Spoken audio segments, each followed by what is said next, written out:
परमेश्वर अपने एक सत्संग में कहते हैं कि सत्संग में बूटे साधु एक से एक अगाधु, नर उनकी शरणा लाग जिनकी झुकी तड़े ने डाली।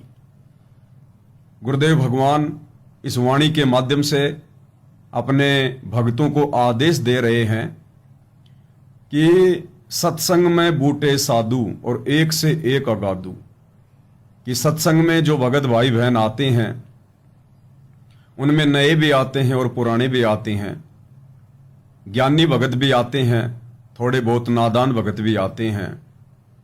तो जो नए भगत हैं उनको गुरुदेव भगवान आदेश दे रहे हैं कि नर उनकी शरणा लाग जिनकी झुकी तड़े ने डाली, कि हे नई भगत आत्मा, तू जब सत्संग में आता है, संत समागम में आता है, साध संगति में आता है, तो उन भक्तों की शरण में ज्यादा रह, उनकी संगति ज्यादा कर जो पुराने भगत हैं।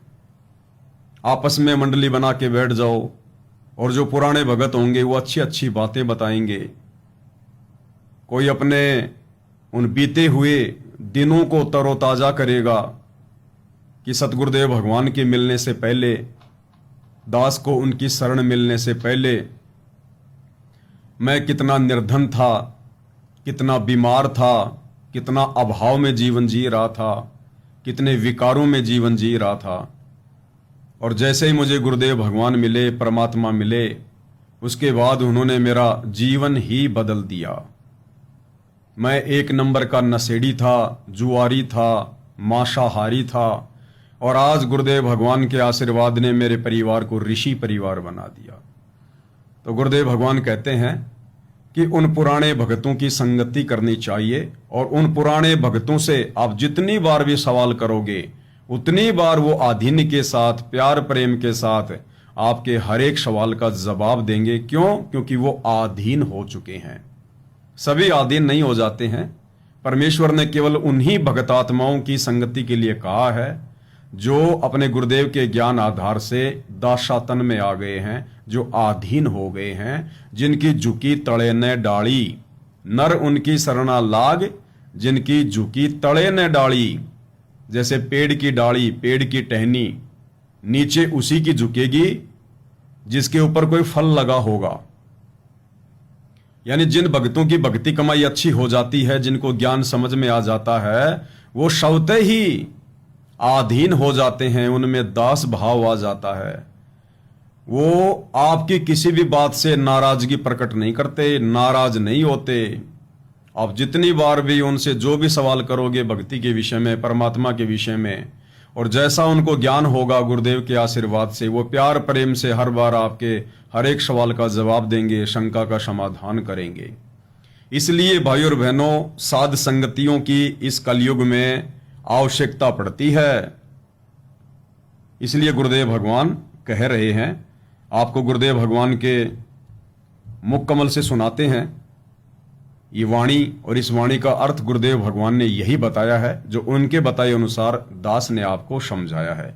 फिर भी गुरुदेव भगवान के मुख कमल से सुनेंगे तो साध संगतियों का महत्व हमें समझ में आएगा और हमारा विश्वास बढ़ेगा कि वास्तव में गुरुदेव भगवान ने हमें यही आदेश दिया है कि जितना हो सके भगत भाई बहनों की संगति करनी चाहिए, परमेश्वर के विषय में बैठकर ज्ञान चर्चा करनी चाहिए, जिससे हमारा विश्वास बढ़े।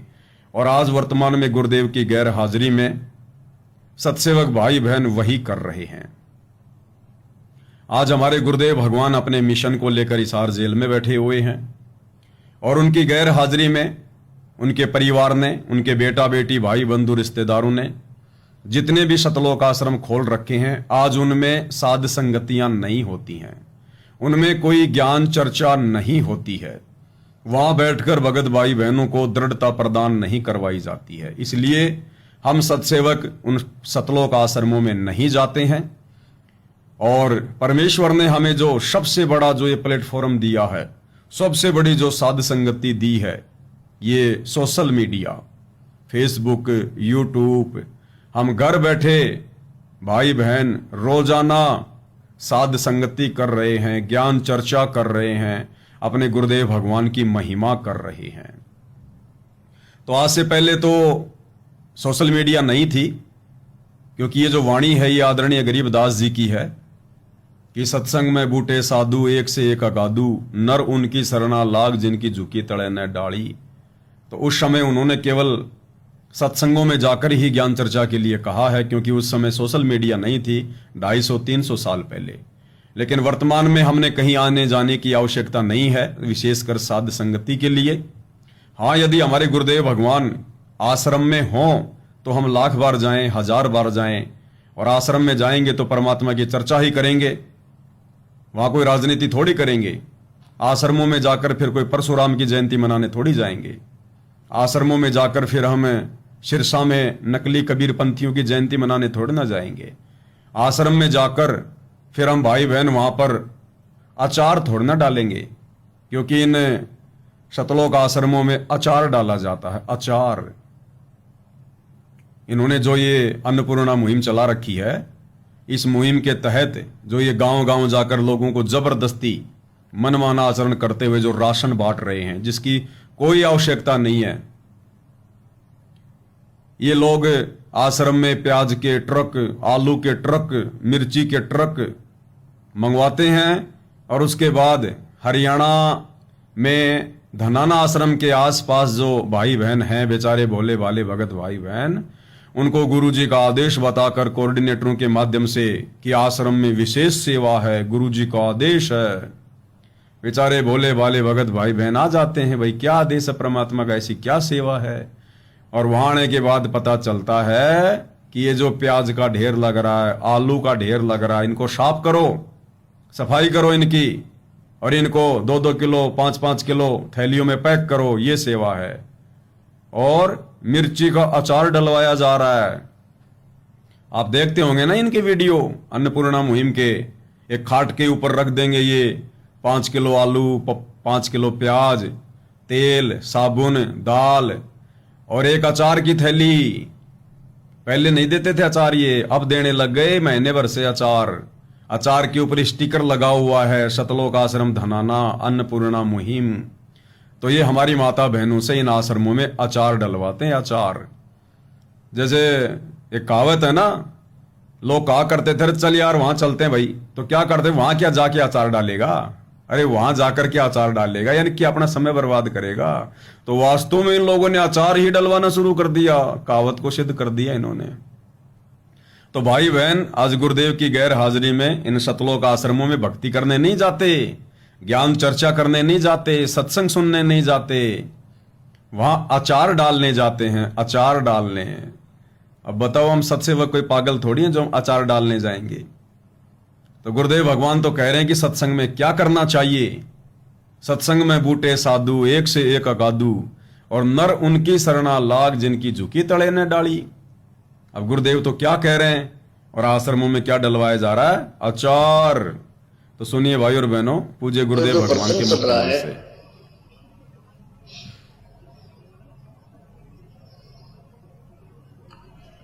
कि सत्संग में आपको इसलिए बुलाया जाता है, यहां पर पुराने भक्त भी होते हैं और बिल्कुल नए भक्त भी आते हैं।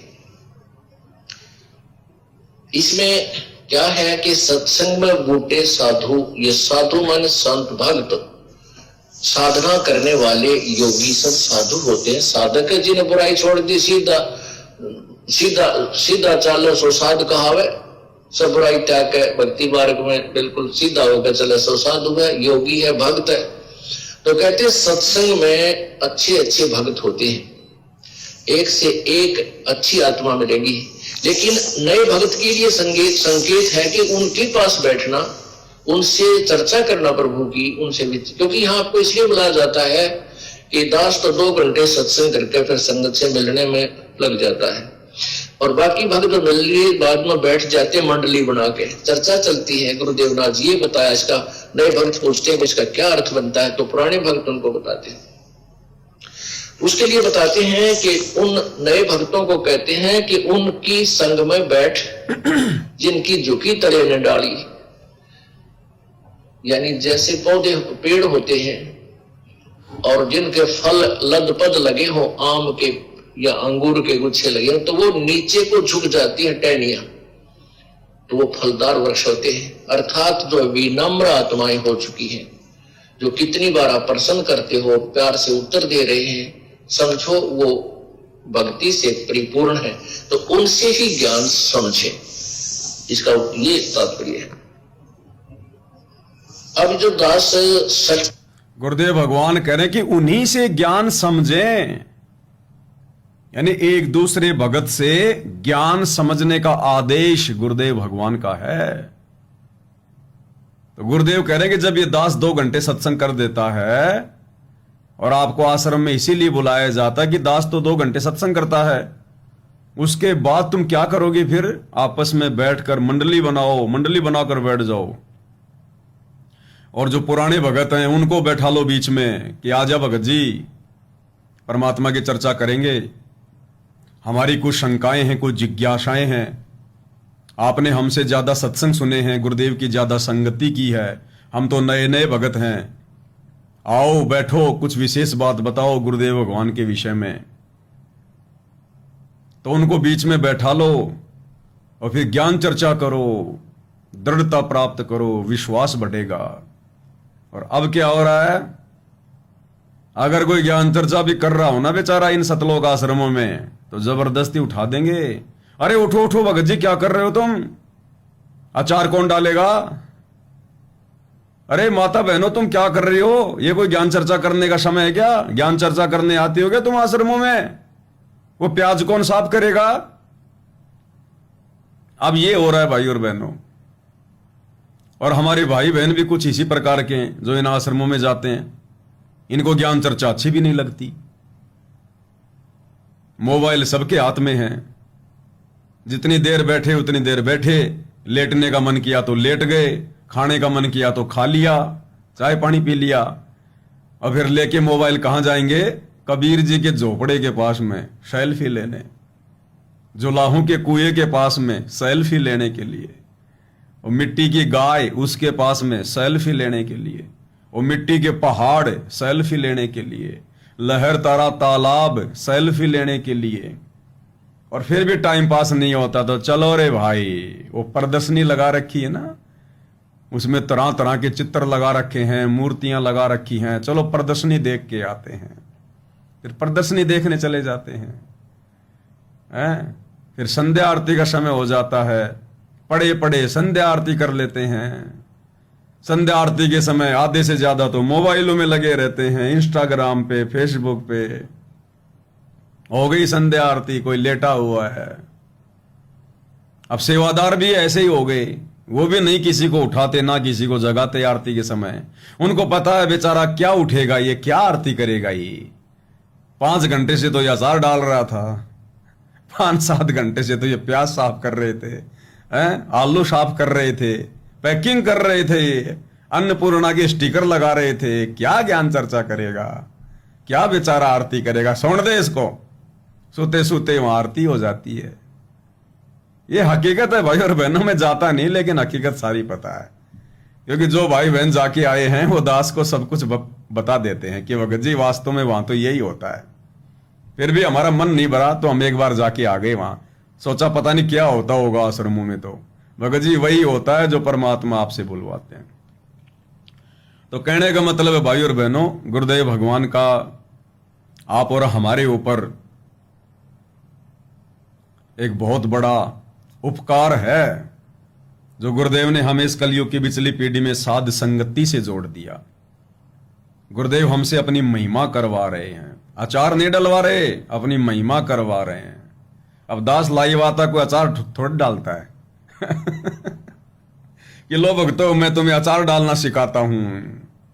अरे वो तो यूट्यूब पे सीख लो, दुनिया भर के वीडियो बना बना के डाल रखे लोगों ने, साग सब्जी बनाने के, अचार डालने के। बताओ। तो भाई और बहनों, काल का बहुत बड़ा षड्यंत्र है इन सतलोक आश्रमों में। भक्ति नाम की चीज नहीं और मर्यादा नाम की चीज नहीं, ऐसे मूर्ख बना रखा है काल ने।